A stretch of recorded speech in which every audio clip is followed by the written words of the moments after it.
Psychological foundation of education. Psychological foundation of education के जो objectives हैं उसमें डिफाइन करने हैं कि लर्निंग क्या है, differentiate between learning and maturation and we can demonstrate the ability to provide learning environment according to specific individual differences and to explain the role of psychology in instructional strategies।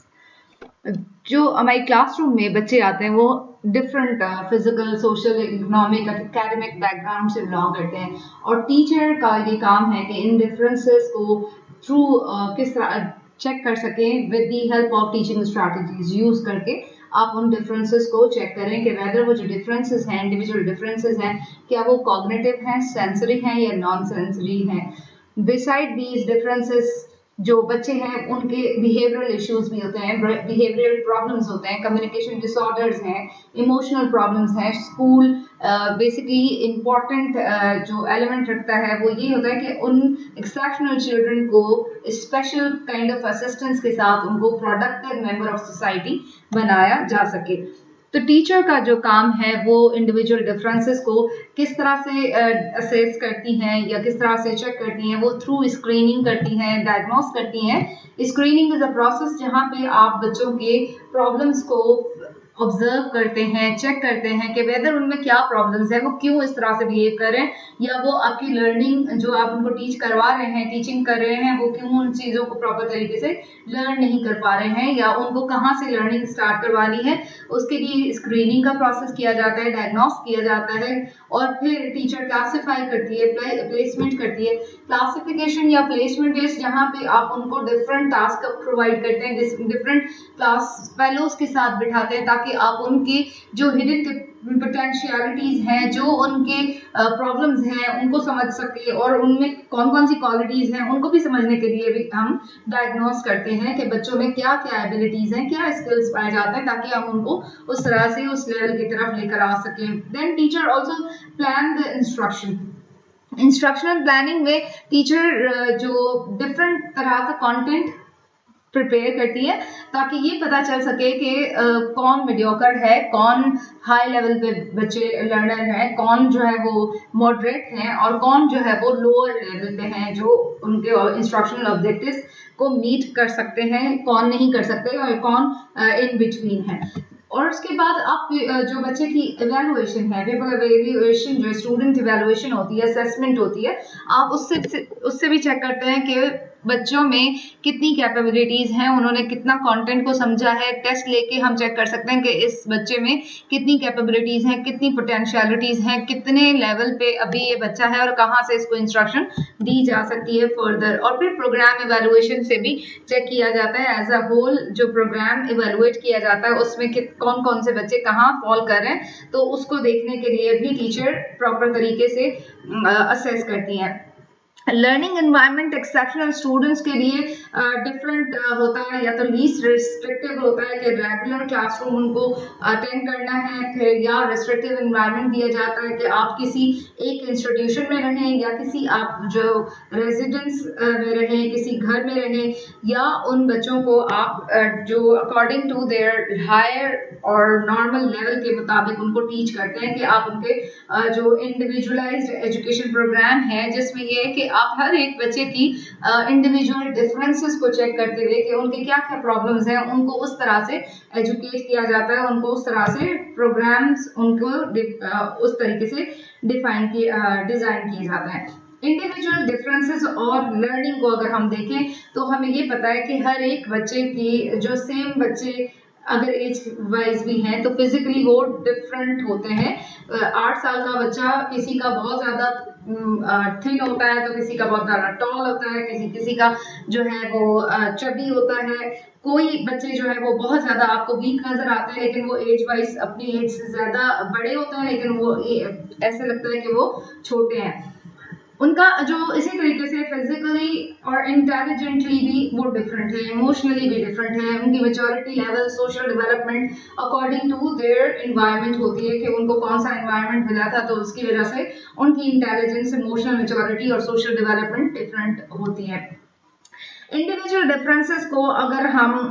Problem for classroom teacher को देखें कि वो किस तरह से problem create करते हैं कि बच्चे अगर जो बच्चों के बेसिकली लेसन जब हम बनाते हैं तो हमें ये पता होता है कि हमारा जो एज ग्रुप है स्टूडेंट्स का वो कौन सा है, उनका इंटेलेक्चुअल डेवलपमेंट कितनी हो चुकी है, उसके मुताबिक हम अपनी कंटेंट को डिजाइन करते हैं, इंस्ट्रक्शंस को प्रिपेयर करते हैं। अगर आप 8 साल के बच्चे के लिए जो कंटेंट प्रिपेयर करें तो वो उसी के लेवल के मुताबिक, उसी के कॉग्निटिव एबिलिटीज के मुताबिक होना चाहिए, उसकी एज के मुताबिक होना चाहिए, ना तो बहुत ज्यादा इजी होना चाहिए और ना बहुत ज्यादा डिफिकल्ट होना चाहिए। अदरवाइज दोनों, अगर बहुत ज्यादा डिफिकल्ट है तो भी इमोशनल प्रॉब्लम्स हो सकते हैं, अगर बहुत ज्यादा डिफिकल्ट है तब भी प्रॉब्लम्स आ सकते हैं। प्रॉब्लम इजी में भी और प्रॉब्लम है इजी में इस तरह से है कि वो बोर हो जाते हैं तो उस चीज को उतना ज्यादा सीरियसली नहीं लेते। हर एक स्टूडेंट किसी ना किसी पर्टिकुलर बैकग्राउंड, किसी ना किसी पर्टिकुलर एक्सपीरियंसेस रखते हुए जो स्पेशल कैपेबिलिटीज हैं वो रखता है, उनकी एक्सपेक्टेशंस जो है वो डिफरेंट होती हैं, वो कोई ना कोई उनकी जो पर्सनल स्टाइल जो है वो डिफरेंट है। तो टीचिंग स्ट्रेटजीज भी हमें उन्हीं के मुताबिक डिजाइन करनी होती हैं। हर एक इंडिविजुअल और हर एक स्टूडेंट यूनिक है, हर एक की अपनी अपनी कोई ना कोई कैपेसिटीज हैं। कोई पढ़ने में बहुत ज़्यादा अच्छा है तो उसको एक्स्ट्रा करिकुलर एक्टिविटीज़ बिल्कुल पसंद नहीं है, कोई एक्स्ट्रा करिकुलर एक्टिविटीज़ में बहुत ज़्यादा इन रहते हैं तो उनको जो है वो उस तरह से बेंच में बैठ के पढ़ने में प्रॉब्लम होते हैं। तो टीचर का काम ये है कि उनके लिए ऐसी एक्टिविटीज़ डिज़ाइन करें ताकि वो एक्टिविटी बेस्ड लर्निंग की तरफ आ सकें जो बच्चे एक्स्ट्रा करिकुलर एक्टिविटीज़ में हैं। और जो बच्चे सिर्फ आपको एक उनका बिहेवियर ये है कि वो एक्टिविटीज़ में नहीं आते तो उनके लिए एक्टिविटीज़ वैसी डिज़ाइन की जाए ताकि वो उनको वो उनके इंटरेस्ट के मुताबिक हों। फॉर एग्जांपल आप उनके लिए स्पेलिंग बीज, आप उनके लिए डिफरेंट आपको एजुकेशनल मैथमेटिकल जो एक्टिविटीज़ होती हैं वो आप उनके लिए डिज़ाइन कर सकते हैं। इम्प्लीकेशंस क्या करते हैं इंडिविजुअल डिफरेंसेस के लिए? क्या आप देख सकते हैं कि जो टीचर्स हैं वो ये सोचती हैं कि हर एक इंडिविजुअल एक ही तरह से है तो एक ही तरह से उनके लिए लर्निंग का जो मटेरियल है, जो एक्सपीरियंस ऑब्जेक्टिव है, इंस्ट्रक्शनल ऑब्जेक्टिव्स हैं वो सेम रखते हैं, बल्कि स्टूडेंट्स के इंडिविजुअल जो उनकी नीड्स है, इंडिविजुअल डिफरेंसेस को देखते हुए टीचर का काम ये है कि वो उनके मुताबिक अपने कंटेंट को, अपने लर्निंग ऑब्जेक्टिव्स को, इंस्ट्रक्शनल ऑब्जेक्टिव को डिजाइन कर सकें। लर्निंग और मैच्योरेशन को अगर हम देखें तो जो बच्चे हैं वो एक मॉडिफाइड इंटरेक्शन होता है उनका एनवायरनमेंट के साथ, फिर वहीं से वो मैच्योर होते हैं। मैच्योरेशन अपनी एज के मुताबिक एक सेट लिमिट सेट करती है और उसी के मुताबिक वो लर्न करते हैं। अगर आप मैच्योरेशन प्रोसेस को देखें तो वो जो प्रेजेंट जो आउटसाइड टीचर्स इन्फ्लुएंस करते हैं, कंट्रोल करते हैं, ना तो टीचर उन आउटसाइड जो क्लासरूम के बाहर उन्होंने जो चीज़ें सीखी हैं उनको वो कंट्रोल कर सकते हैं, ना इन्फ्लुएंस कर सकते हैं। लेकिन लर्निंग का जो मेजर वेरिएबल है वो बहुत ज़्यादा इफेक्ट करता है टीचर पे, के टीचर उनको किस तरह से हैंडल करते हैं कि उन्होंने जो चीज़ें सीखी है अब उनको किस तरह से फर्दर उसको अनलर्न करना है या उनको ट्रैक पे लेकर आना है। लर्निंग बेसिकली एक ह्यूमन बिहेवियर है और ये लर्निंग ह्यूमन बिहेवियर का एक प्रोसेस है।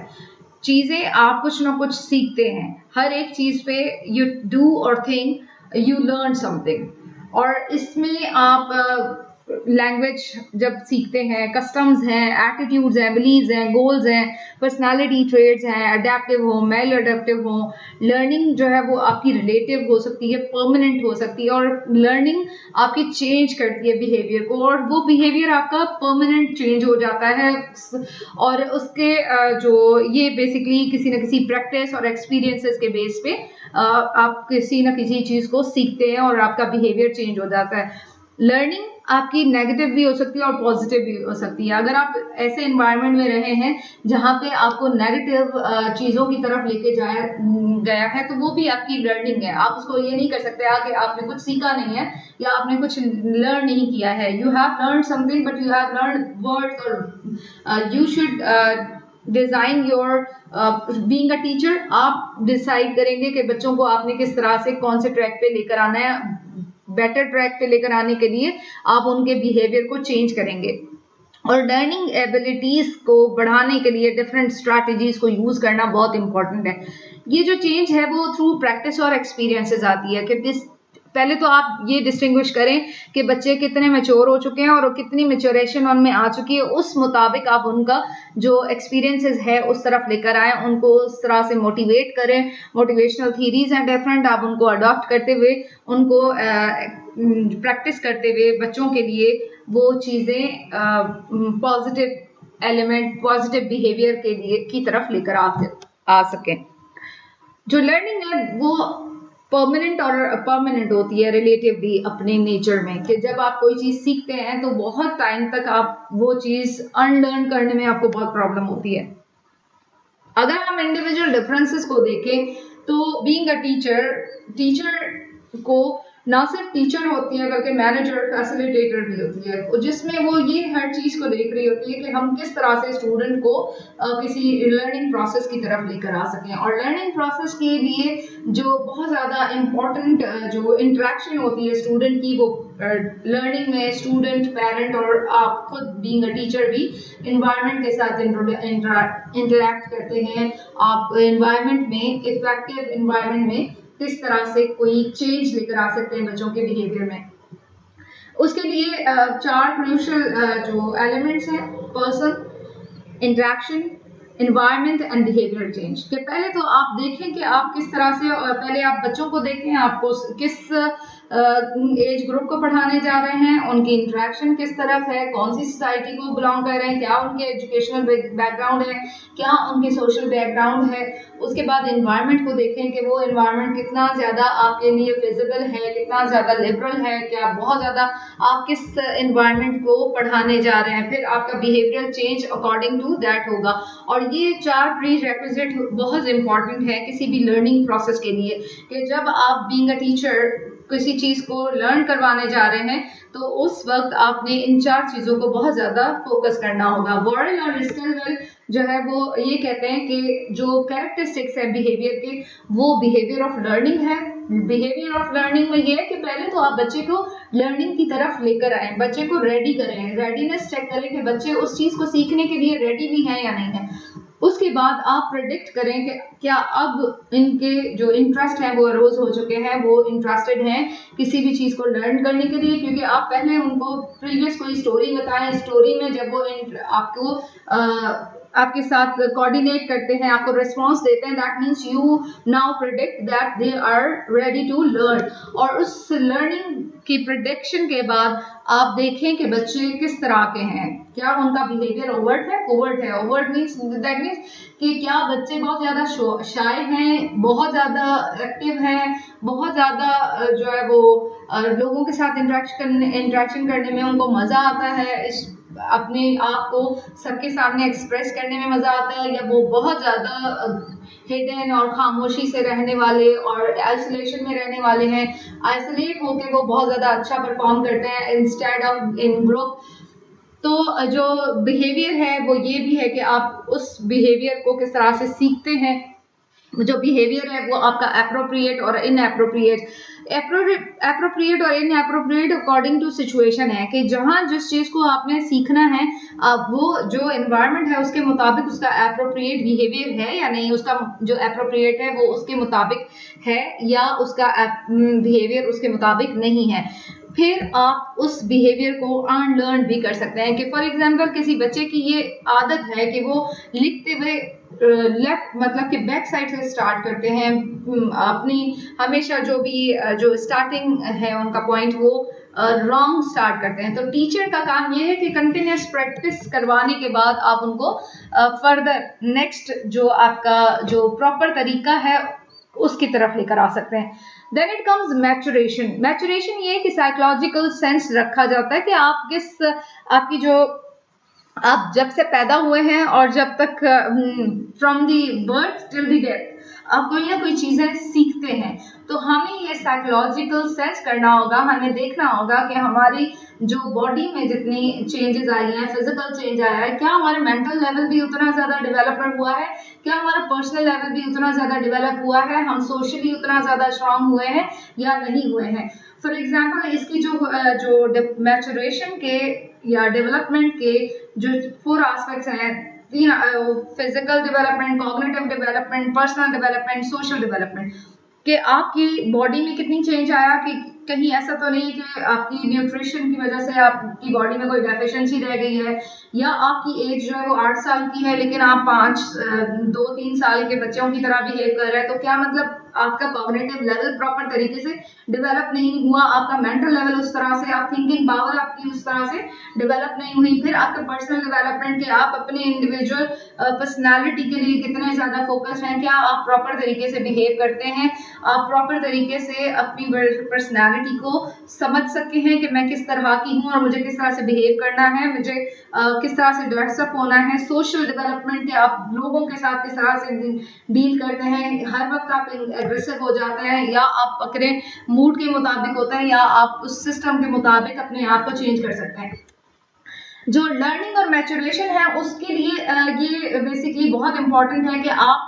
किस तरह से किसी भी लर्निंग को असेस कर सकते हैं। बीइंग अ टीचर आपको ये चेक करना होगा कि बच्चा कितना मैच्योर है, उसकी एज लेवल के मुताबिक वो एकेडमिक परफॉर्मेंस अगर हमें चेक करनी है तो हमें उसके प्रीवियस जितनी भी उनकी एजुकेशन है उसको देखना होगा, उसके मुताबिक हमें फर्दर उनको क्लास अलॉट करनी होगी। फॉर एग्जाम्पल एकेडमिक परफॉर्मेंस के टेस्ट इसलिए लिए जाते हैं ताकि हम चेक कर सकें कि बच्चे का लेवल क्या है, वो कितना मैच्योर हो चुका है। एकेडमिक एप्टीट्यूड देखते हैं किसी भी इंस्टीट्यूशन में जाने के लिए। First of all you need to understand where the student is lying, where his or her interest is lying. For example अगर बच्चे को आप मेडिकल में लेकर जाना चाह रहे हैं लेकिन उसका वहाँ पे इंटरेस्ट नहीं है तो वो उसके लिए डिग्री जो है वो यूजलेस हो सकती है। लेकिन वहीं पे अगर वो बच्चे का इंटरेस्ट किसी भी चीज में था लेकिन अब वो वहाँ पे परफॉर्म कर रहा है, तो दैट मीन्स एकेडमिक एप्टीट्यूड के लिए जो टेस्ट लिए जाते हैं, जो आपके स्टैंडर्डाइज टेस्ट हैं, वो इसीलिए लिए जाते हैं ताकि उस बच्चे की पर्सनालिटी को चेक कर सकें, उसके इंटरेस्ट को चेक कर सकें,